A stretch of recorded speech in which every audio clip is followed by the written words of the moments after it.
Hello guys, আজকে তোমাদেরকে দেখাচ্ছে হচ্ছে আমার রুম। তো আমি যেখানে পড়াশোনা করি, দেখতে পাচ্ছ এটা হচ্ছে চেয়ার, আর এটা হচ্ছে আমার পড়াশোনার টেবিল। তো দেখতে পাচ্ছ আমার বেশি বুকস নাই, আগে প্রচণ্ড বুকস ছিল।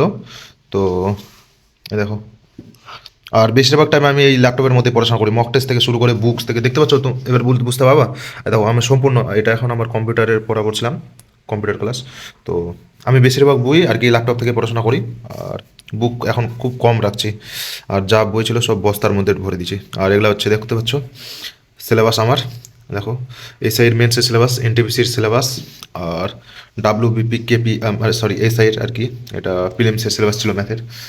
আর দেখতে পাচ্ছ, আর এই জায়গাটাতে আমি চেয়ারটাতে সারাক্ষণ বসে থাকি। আর এটা দিয়ে আমি ভিডিও বানাই, এটা যখন ভিডিও করি সামনের ক্যামেরা থেকে। আর এটাই স্ট্যান্ড, এটা আগে আমার বোনের ছিল, আমার বোন ভিডিও বানাতো। আর আমার বোনের এখন বিয়ে হয়ে গেছে, তার জন্য আমার কাছে আছে এটা। আর আমি এটা নিয়ে ভিডিও বানাই এখন। আর এটা হচ্ছে আমার বেড, এখানে আমি ঘুমাই একাই।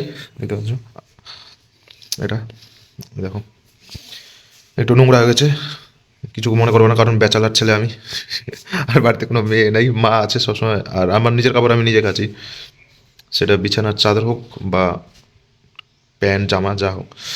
তো এটা হচ্ছে আমার room সারাক্ষণ। আর এটা হচ্ছে আমার face wash, সিটাফিল।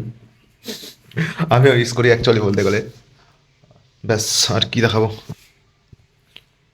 Bye bye guys, ঠিক আছে, আর কিছু বলবো না।